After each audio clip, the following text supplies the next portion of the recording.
Olá, pessoal. Eu me chamo Kelly Barbie, sou assistente social da Fundação Hemocentro de Brasília. Trabalho há 14 anos com captação de doadores e eu vim falar um pouquinho para vocês sobre captação intra-hospitalar ou captação hospitalar, como vocês acharem melhor, para a gente trabalhar um pouquinho a importância da disseminação da cultura da doação de sangue nesse meio. Bom, na minha apresentação eu vou tratar basicamente de 4 tópicos, vou falar um pouquinho de captação de doadores, vou falar como atuar no âmbito dos hospitais, que aí é o foco da nossa apresentação hoje, dos requisitos mínimos para a doação, e isso é importante a gente trabalhar sempre, e dos canais para agendamento e dúvidas. A captação de doadores no âmbito da hemoterapia ela é uma atividade fundamental e ela está preconizada nas legislações em vigor.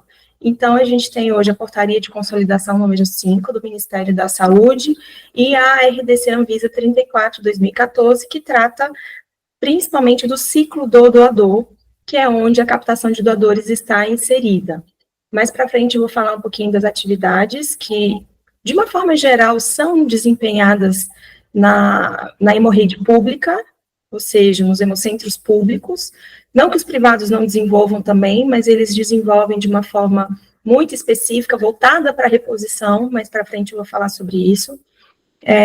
E nós trabalhamos fortemente voltados para o trabalho, para a doação espontânea, que é uma meta aí da OMS, que todos os hemocentros devem perseguir, porque a espontaneidade da doação, ela tem a ver com essa área da educação em saúde, com esse fomento da doação voluntária, do altruísmo, da solidariedade que estão envolvidos na doação de sangue. Então, a captação de doadores, ela está inserida no ciclo do doador, dentro do ciclo do sangue. O ciclo do doador, ele compõe a captação, que é uma atividade que antecede o comparecimento do candidato à doação ao hemocentro. Por quê? Porque são atividades de educação em saúde, basicamente. É um trabalho que envolve, por exemplo, desmistificação de lendas que ainda existem em relação à doação de sangue, trabalhar com a população por meio do voluntariado, a importância da doação, principalmente porque não há um substituto para o sangue, ele ainda é uma matéria-prima essencialmente humana, a gente não consegue produzi-lo artificialmente, então precisamos realmente dos cidadãos, da população, para conseguir manter os estoques regulares em níveis seguros, adequados, e assim conseguir atender toda a rede pública de saúde que depende de nós, e também hoje Fundação Hemocentro de Brasília atende alguns hospitais conveniados, como o Sara Kubitschek, os hospitais federais, o Hospital das Forças Armadas, o Hospital Universitário de Brasília, o Instituto de Transplante e Cardiologia do DF, e também existe uma parceria com a rede privada no sentido de, em situações críticas, um consegue dar apoio para o outro também, mas bem da verdade, o hemocentro acaba atendendo muito mais na rede privada nessas situações do que o inverso. Então, o foco da captação, ela está nessa atividade que antecede a vinda do candidato, e aí, logo na sequência, tem a área de coleta, a área da triagem, que formam o tripé do ciclo do doador. O ciclo do sangue, de forma mais estendida, que tem a questão da produção, do fracionamento, do laboratório, compõe toda essa parte inicial aí do sangue, né, do ciclo do sangue. Então, está dentro da legislação, todos os hemocentros precisam incluí-la de alguma forma, desde a década, com a Constituição de 88, que a gente conseguiu um avanço enorme na área da hemoterapia, no sentido de proibir qualquer tipo de comercialização, de contrapartida em relação à doação de sangue, houve um movimento muito forte para o incremento de profissionais no serviço social aí na dianteira das captações. Por quê? Porque o serviço social, ele tem como base o acesso a direitos, questão de justiça social, direito de igualdade, então, essa questão da disseminação dos direitos, de fazer com que o usuário ou a população consiga acessar os direitos, seus direitos, ele é uma base fundante do serviço social. Então, o serviço social, a partir da década de 90, ele entrou de forma muito firme nos hemocentros nessa área da captação, justamente para poder fazer essa ponte entre a instituição, a necessidade da instituição e a conversa com a população. O foco é o estoque, então, manutenção dos estoques, veja, não temos como garantir nada, mas é justamente o foco para que haja um acesso da população permanente, de forma regular, esse contato com a doação de sangue, para que a gente consiga construir uma cultura da doação, e assim a gente manter os níveis sempre, o foco é esse, manter os níveis dos estoques sempre em níveis seguros, adequados, e assim sempre manter o atendimento integral da rede pública que depende de nós. Então, por isso que eu coloquei a questão da manutenção do suporte hemoterápico, porque o foco da captação é esse. Dentro das atividades que nós desenvolvemos, nós temos sempre a questão da manutenção dos estoques, claro, mas como que eu vou chegar, como que eu vou atingir esses estoques em níveis seguros, que é o nosso objetivo principal? Sempre por dois caminhos, pela captação e pela fidelização também. A captação no sentido daquela pessoa que nunca foi tocada, que nunca teve contato com a importância da doação, que está vivendo ali sua vida e nunca, doação de sangue, nunca fiquei sabendo, nunca chegou para mim essa necessidade. Então, esse é um canal, esse é um caminho, e outro caminho é o da fidelização da doação. Por quê? Não basta para nós que esse cidadão ele seja sensibilizado e que ele doe somente uma vez. É importante que a gente consiga fazer com que ele venha com regularidade, porque, afinal de contas, a nossa necessidade ela é permanente. É importante a gente lembrar que cada componente do sangue tem um prazo de validade. Hoje, o nosso calcanhar de Aquiles continua sendo as plaquetas, né? 5 dias só, hemácias 42 dias, o plasma pode ser congelado, mas a nossa necessidade ela é permanente. Então, conseguir fazer com que esse nosso cidadão doador, ele construa dentro dele um estilo de vida saudável, para que a gente tenha também, com o passar do tempo, cada vez mais segurança e certeza da qualidade desse sangue que ele está doando também. A doação de sangue, primeiro, eu acho que está no topo da lista a questão da educação e saúde, mas também tem muito a ver com a questão do estilo de vida saudável, que é praticamente uma consequência desse contato dele com o hemocentro, porque no momento da triagem são quase 43 questões hoje no nosso questionário, no nosso formulário, então ali a gente vai dissecar o estilo de vida desse nosso cidadão para saber se de fato, ele reúne os critérios para a doação. Então, questão de uso de drogas, de alimentação, desde questões mais simples, como alimentação, sono, até o uso de drogas, comportamento sexual, cirurgias, procedimentos, tudo isso faz com que a pessoa também vá compreendendo cada vez mais o que é ter um estilo de vida saudável. Então, eu acho que, traçado aqui essa premissa para vocês, de o foco sempre em captação e fidelização, é importante colocar hoje quais são as principais atividades que a gente desenvolve na captação setor. A gente trabalha com campanhas internas e coleta externa. Hoje temos multiplicadores. Multiplicador é o termo utilizado na hemoterapia para aqueles voluntários que realizam campanhas ou nos ajudam na disseminação da importância da doação de sangue. Então, o nosso voluntário, hoje, ele tem várias formas de atuação. Ele pode, desde trabalhar na sua comunidade, no que a gente chama de abordagem tete a tete, corpo a corpo, então, organizando grupos para doação.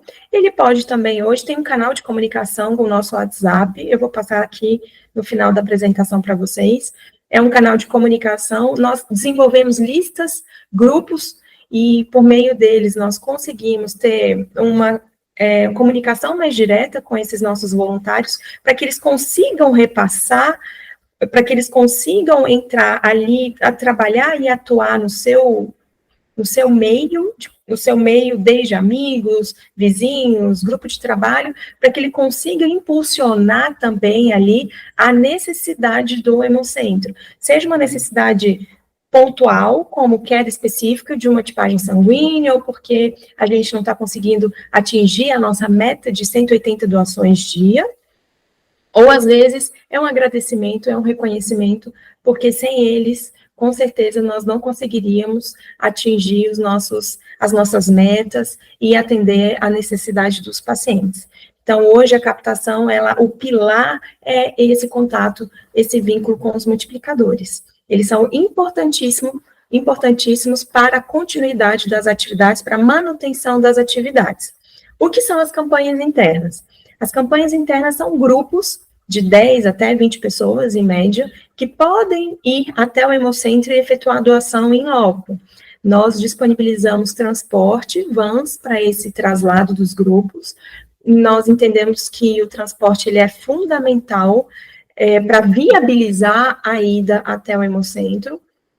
É um recurso, uma estratégia para facilitar o deslocamento do grupo até o hemocentro, especialmente aqui no Distrito Federal, onde o hemocentro ele está centralizado na Asa Norte. Diferentemente de outros estados, São Paulo, Rio, Minas, qualquer outro estado, nós não somos estado, né, é uma unidade da federação, mas em se tratando de outros estados, vocês podem perceber que existe um hemocentro coordenador, que ele está ali localizado na capital, existem hemonúcleos, outros postos distribuídos nos municípios, que ajudam nessa pulverização e nesse acesso da população até a doação de sangue. Então, o Distrito Federal, ao contrário dessa realidade do país, a gente está concentrado aqui em Brasília. Nós não temos, por exemplo, postos de coleta nas regiões administrativas de Ceilândia, Taguatinga, Águas Claras. Então, por isso, o transporte, ele se torna uma estratégia fundamental para garantir o deslocamento, para facilitar o deslocamento do grupo até as nossas dependências. E, novamente, quem está aí arregimentando esse grupo e nos auxiliando nessa mediação é o multiplicador. A gente tem também a coleta externa, que é importantíssima. Hoje a gente tem a unidade móvel, nosso ônibus de coleta. Temos priorizado, já é um apelo antigo da população, então entendemos como uma estratégia crucial também para a democratização do acesso à doação de sangue. Como eu falei, o Hemocentro de Brasília está centralizado, né? Então, você poder doar sangue no nosso ônibus, e aí a gente tem desconcentrado essa atividade. Então, a gente tem priorizado as administrações regionais hoje, que são locais com grande fluxo de pessoas e, claro, para facilitar o acesso à doação de sangue, como eu falei. Então, temos aí já, ao longo desse 1 ano e meio, quase 2 anos de funcionamento da nossa unidade móvel, já atendemos Ceilândia, já atendemos Gama, Samambaia, Águas Claras. Então, esse é um movimento nosso para democratizar o acesso à doação e temos tido um retorno muito positivo com as coletas externas. A educação em saúde, como eu já coloquei também, a questão junto com os multiplicadores, é o pilar do trabalho da captação. Então, o parceiro, às vezes, ele está mobilizando o grupo, mas ele fala, olha, Kelly, a gente está tendo uma dificuldade aqui para orientar as pessoas, para sanar as dúvidas das pessoas, porque realmente, para a doação de sangue, você precisa estar preparado, e quando a gente entra na questão de medicamentos, de procedimentos, esse é um mundo enorme na medicina, então surgem muitas dúvidas, então eles nos convidam para uma palestra, pode ser em loco, e após o cenário da pandemia, a gente tem feito muitas palestras também por videoconferência, o que foi um ganho muito positivo para todo mundo, porque tem uma adesão maior dos colaboradores de empresas, instituições públicas, grupos de amigos, às vezes ONGs. Então, esse foi um ponto muito positivo, talvez o único ponto positivo da pandemia, mas Temos trabalhado dessa forma, com as palestras, com a formação de voluntários. Isso é importante também para o trabalho da captação, no sentido de cada vez mais, primeiro, trazer o multiplicador para perto, então fazer com que ele se sinta parte do processo, mas também a gente precisa aperfeiçoar esse trabalho dele, porque existem ajustes e atualizações, por exemplo, a questão do... A gente teve temporariamente a questão do narguilé, que gerou uma inaptidão de 12 meses e depois reduzimos para 12 horas. Então, hoje a gente também está em estudo a questão do vape. O vape, ou esse cigarro eletrônico, ele está hoje em alta e o Ministério da Saúde não se posicionou em relação ao período de inaptidão do uso do vape para doação, e hoje ele é uma questão em estudo, então a gente precisa sempre também atualizar e manter os nossos voluntários sempre cada vez mais preparados e atualizados para poderem fazer a abordagem junto aos candidatos. Nossas principais estratégias também, para além do trabalho com os voluntários, é o trabalho direto com os doadores. Então, temos as estratégias de, além do WhatsApp, que eu falei para vocês que é um canal de comunicação, hoje formidável, fácil, rápido, para sanar dúvida, até para agendar os grupos. Temos também os e-mails e o call center. O call center é uma empresa do GDF, que atende o GDF.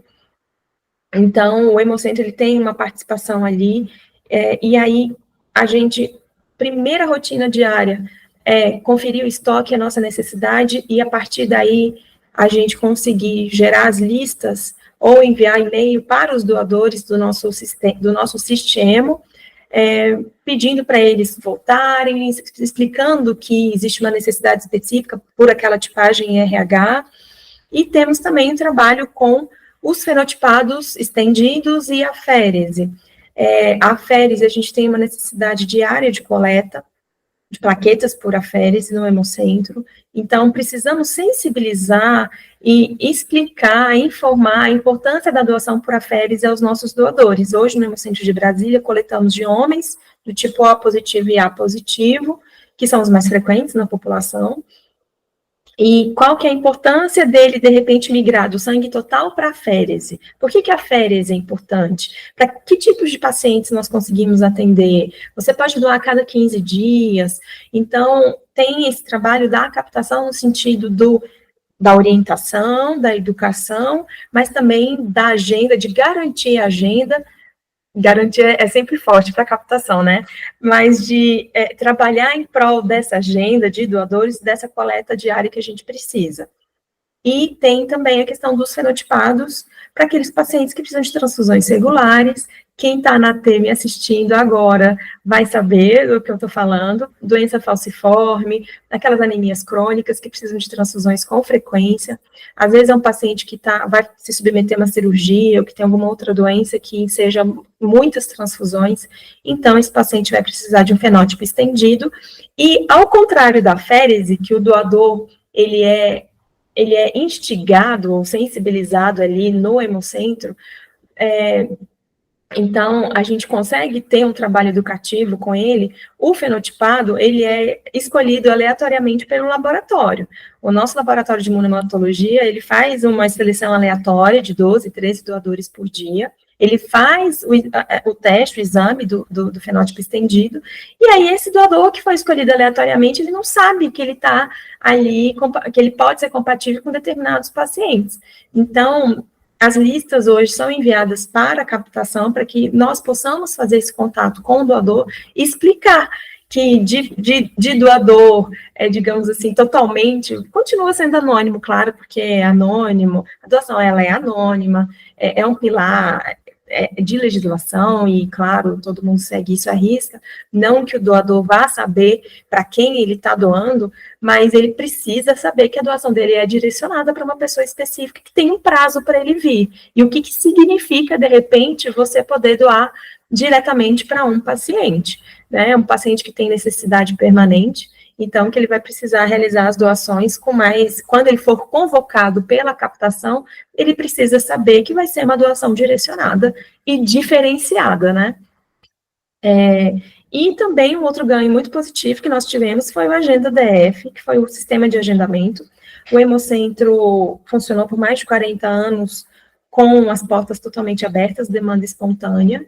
Isso, claro que as portas sempre vão estar abertas, mas o sistema do agendamento, na pandemia, ele foi fundamental para poder cadenciar o atendimento das 7 até as 18, para o público entender que ele precisava ir ao longo do dia, de forma cadenciada, para que não houvesse aqueles gargalos, aquele fluxo maior em determinados horários, em detrimento de outros horários, e assim garantir aquele atendimento, assim, com mais espaço entre um doador e outro, mantendo aquela segurança em termos de higiene também, do ambiente, e mantivemos, no cenário pós-pandêmico, mantivemos o agendamento por entender que foi muito positiva a experiência, até também como uma forma de educar a população, no sentido que é possível você doar à tarde, é possível você doar após o almoço, no sentido de reforçar a questão da importância de você estar bem alimentado para a doação de sangue, e também para que a gente conseguisse ter esse fluxo bem distribuído ao longo do dia, para garantir, tentar firmar e focar nessa questão da nossa meta de 180 doações, né? Então, ele foi um trabalho muito importante e a gente o manteve até hoje. Então, mais para frente eu vou falar para vocês também de como se agenda, né, para doação de sangue.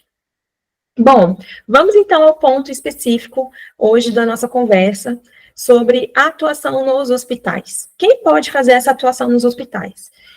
Antes de mais nada, é importante a gente falar que cada hospital tem a sua rotina, tem o seu trabalho específico. Não estou falando só das ATs, estou falando de uma forma geral.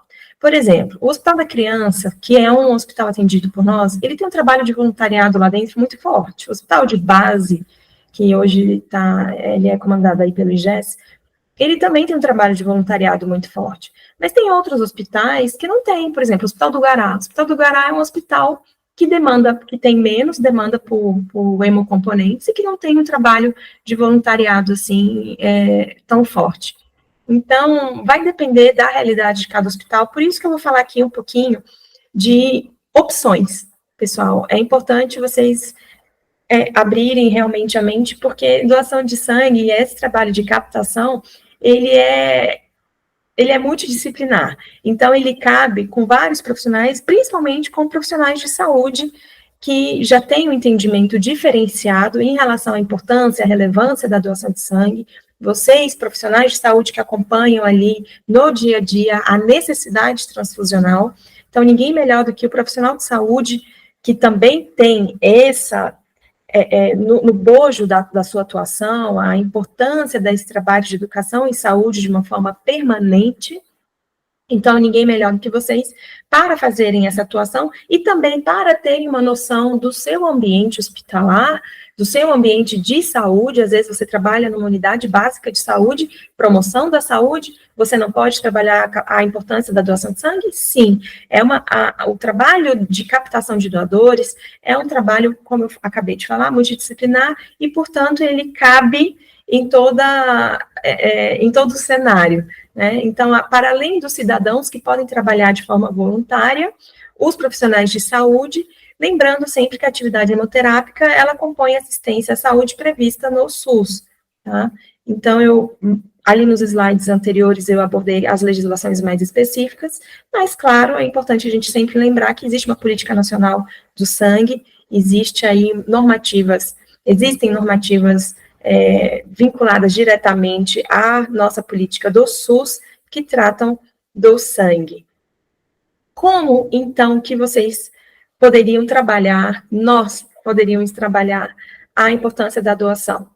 É importante, gente, a cultura da doação ela não vai nascer do dia para a noite, é um trabalho permanente. Então, não adianta, por exemplo, nós temos um trabalho muito forte com a nossa assessoria de comunicação social. Hoje, a gente não consegue desvincular a captação das redes sociais, por exemplo. O Facebook eu acho que nem está muito em alta, né? Mas o Instagram, por exemplo, fundamental. Antes de trabalharmos com a mídia especificamente, rádio, TV, nós trabalhamos e impulsionamos muito o Instagram. Então, às vezes, o hospital, ele tem o seu Instagram, ou ele tem um canal de comunicação com os seus funcionários. Existem seminários, simpósios, eventos educativos no âmbito hospitalar que podem incluir a captação, a importância da doação de sangue na sua programação. Então, esse caminho da educação em saúde, nós sabemos que ele é uma permanente nos hospitais e, portanto, é um caminho, uma possibilidade de atuação aí em se tratando de educação em saúde por meio desses eventos, palestras, campanhas de doação de sangue. Agora, neste ano, a gente tem fortalecido muito a questão da formação de multiplicadores hospitalares. Então, ministramos 2 formações voltadas para profissionais de saúde dos hospitais, tanto da rede SES, como dos conveniados, para tentar fortalecer essa captação nos hospitais. Então, você pode hoje, desde afixar um cartaz nos murais, como incluir a importância da doação em palestras, em eventos, simpósios dentro dos hospitais. Você pode trabalhar para organizar um grupo. Então, às vezes, você é um profissional da agência transfusional, mas às vezes você é um profissional da enfermagem, do serviço social, da fisioterapia, você é um médico que tem uma atuação relevante ali no seu na clínica médica ou na cirurgia, e você pode fazer esse trabalho junto à sua equipe para organizar uma campanha de doação. Então, eu queria até trazer aqui um exemplo muito interessante do Sara Kubitschek, que disponibilizou uma enfermeira, uma equipe, né, aí comandada por uma enfermeira, para a captação de doadores nas reuniões pré-cirúrgicas.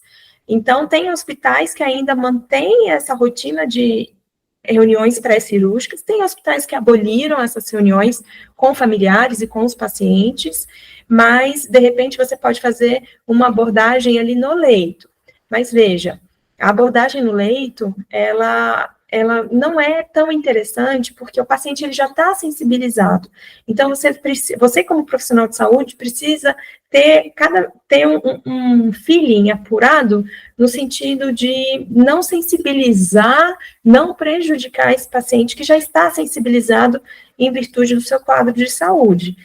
A doação, por isso que eu tenho falado educação em saúde, sensibilização, porque a doação, ela não pode ser compulsória, ela não pode ser obrigatória, ela não pode ser vista como uma contrapartida, e aí eu vou até adiantar aqui um slide, eu coloquei de forma bem diferenciada a questão da reposição e do espontâneo. Lá atrás, pessoal, houve sim um trabalho de reposição compulsória antes da Constituição, porque existia uma dificuldade de captação de doadores, então essa reposição, ela era nesse sentido de você vai fazer a cirurgia, você vai precisar de transfusão, então você vai precisar trazer doadores, caso contrário, você não vai fazer sua cirurgia, você não vai ter, né, o procedimento, você não... Então, essa prática, ela é retrógrada, ela já foi abolida, não existe e não pode existir.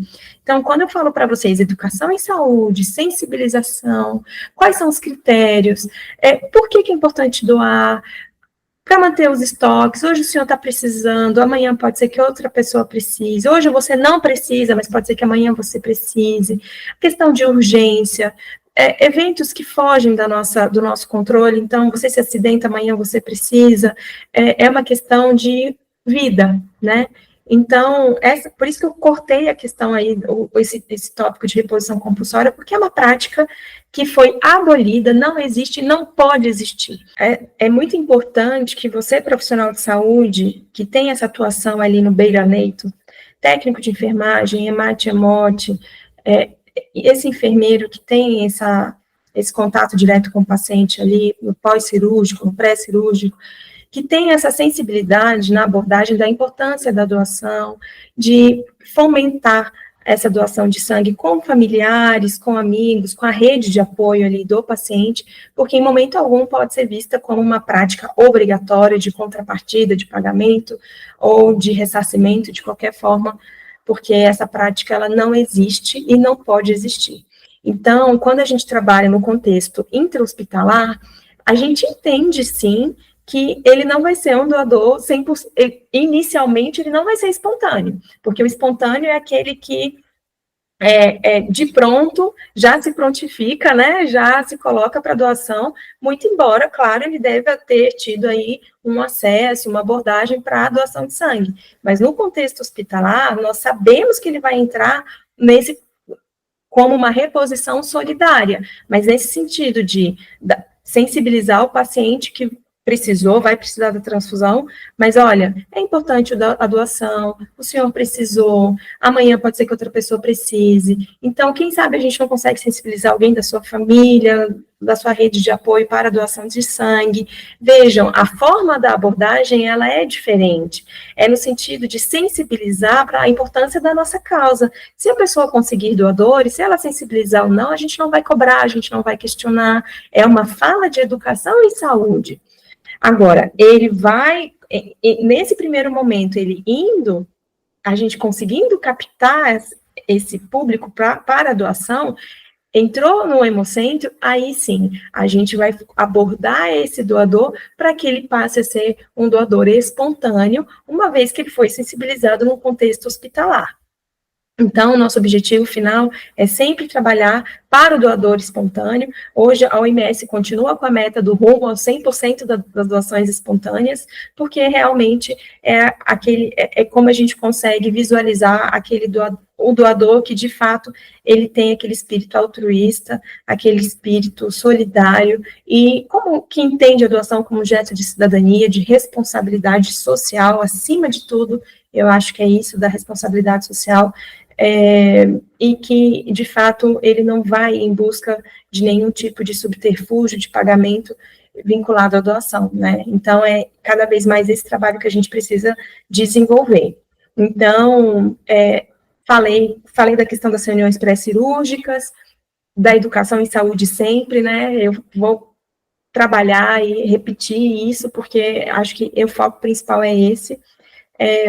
A abordagem junto a familiares e pacientes vai depender, como eu falei, da realidade do hospital. Tem hospital que tem grupo de voluntariado, tem hospital que não, tem hospital que tem reunião pré-cirúrgica, tem reunião pós-cirúrgica. Então, no contexto hospitalar, todo momento é momento para você trabalhar a captação de doadores. Como eu falei, desde um cartaz, às vezes é um grupo do WhatsApp, às vezes é o informativo do hospital. O importante é não deixar a causa morrer, é fazer com que seja uma permanente no hospital, ou em qualquer eixo de atuação da captação, a gente precisa manter a causa sempre ali no radar, porque uma vez que a gente deixa, a gente entra, digamos assim, naquela zona do esquecimento, depois para a gente conseguir recuperar é muito difícil. Então, por isso que é sempre importante a gente estar ali, de alguma forma, no contexto, sempre, por isso que a gente trabalha sempre junto com os multiplicadores, junto com os doadores, para não deixar a causa morrer, porque um desafio também é incluir na agenda do nosso cidadão a importância da doação. Então, assim como você tem que ir ao supermercado, assim como você tem um médico, você tem a sua rotina do dia a dia, a gente precisa incluir a doação de sangue como rotina também. Então, o que eu poderia colocar aqui? Eu listei alguns desafios, que é justamente essa questão do momento oportuno com a cultura do medo. Muitas pessoas ainda desconfiam da doação, achando que podem se contaminar, veja, o material ele é descartável, mas algumas pessoas ainda desconhecem isso, que o procedimento ele é seguro, super seguro para o doador. Para o paciente, tem a questão de janela imunológica. Então, de novo, a importância da doação ser voluntária, de não haver contrapartidas, porque aí a gente consegue cada vez mais trazer a importância da segurança que exige esse processo todo de doação e de transfusão. Tem a questão, a sensibilização e a obrigatoriedade, como eu coloquei, é importante que a gente se afaste a doação não pode ser compulsória, especialmente no contexto hospitalar, tá? Linguagem acessível, a gente sabe que, às vezes a gente começa a falar de hemácias, de plasma, de plaqueta, às vezes aquele paciente é um paciente, principalmente de rede pública de saúde, é um paciente que não tem, às vezes, aquele grau de instrução tão elevado, então a gente começa a falar, às vezes, de plasma, de congelamento, para qual a necessidade, ele já fica um pouco perdido. Então, qual é a linguagem que a gente vai utilizar para que a gente consiga alcançá-lo enquanto profissionais de saúde, enquanto a necessidade do SUS? Relacionar sangue à vida e não à morte, uso racional do sangue, a questão dos protocolos da indicação da transfusão, monitoramento de segurança transfusional, parceria Hemocentro ATs hospitais. Existem aí alguns desafios ainda no sentido do trabalho das ATs, do trabalho com os pacientes que precisam de transfusões frequentes, das indicações transfusionais que tem tudo a ver com o uso racional do sangue. A gente precisa lembrar que é uma matéria-prima essencialmente humana, mas que também existe, digamos assim, existe um quantum que a gente precisa controlar no sentido de não haver desperdícios, porque a gente precisa realmente ter esse entendimento diferenciado do que significa o sangue e que precisamos de pessoas e de todo o custo envolvendo a coleta em si. Expliquei para vocês a reposição. Então, inicialmente, vamos trabalhar com a reposição solidária, mas o nosso foco é sempre o doador 100% espontâneo. Hoje, o Hemocentro já atingiu 96% de doações espontâneas, o que é muito importante para nós, o que é considerado um patamar muito diferenciado. Porém, por outro lado, doadores fidelizados, estamos numa média de 46%. Nossa meta hoje é de pelo menos 50% de doadores fidelizados. O que representa aí claramente um desafio para nós. O fidelizado pela legislação é aquele que doa pelo menos 2 vezes a cada 12 meses, né? Então, para a gente ainda é um desafio. Indo para o tópico 3, de requisitos mínimos para a doação, é importante reforçar com vocês a questão dos pilares, que a doação ela é voluntária, ela é altruísta, ela é anônima e não remunerada. Os critérios básicos: estar em bom estado geral de saúde, pesar pelo menos 51 quilos, trazer um documento oficial com foto, estar bem alimentado, sem gordura e derivados do leite, ter dormido pelo menos 6 horas, vir bem hidratado. Esses são os critérios básicos que consideramos essenciais para a divulgação dos critérios da doação de sangue, né? É importante. Às vezes as pessoas já nos abordam querendo saber de medicamento. Esse é o momento da triagem. É importante que o nosso cidadão, que o nosso candidato, ele tenha o contato com a triagem, com a entrevista, para que ele possa, de fato, ir cada vez mais se aproximando da cultura da doação, e aí ele vai se programando e se organizando, e assim se tornando um doador fidelizado. Então, nós hoje, na captação, temos material educativo, temos folders para auxiliar vocês que querem ser multiplicadores, querem trabalhar em prol da nossa causa no sentido da captação. Então, podem entrar em contato com o nosso WhatsApp, está aí no fim do slide, 9136-2495, podem nos enviar mensagens. Estamos disponíveis de segunda a sábado, das 7 às 18, para orientá-los, para dar esse suporte no trabalho de vocês, caso vocês queiram serem nossos multiplicadores. Deixei também a questão do Instagram e o nosso site, que está bem completo em termos de condições, de grupos, quem pode doar, quem não pode, como organizar seu grupo. Então, a gente tenta contemplar todas as possibilidades, todos os canais, para cada vez mais estar perto da população. A gente precisa facilitar o acesso. Então, a gente pensa o tempo inteiro em formas de facilitar, seja por meio de eventos, pelas redes sociais, site, WhatsApp. A gente precisa estar perto para facilitar esse acesso, como grandes mediadores que somos. Obrigada, pessoal. O recado de hoje era esse. Eu espero que tenha contribuído e tenha aberto, de certa forma, a mente de vocês no sentido de proposituras, de ações, de como poder atuar aí no contexto hospitalar. Seguimos à disposição, caso tenham dúvidas, contem sempre conosco, vocês são nossos parceiros.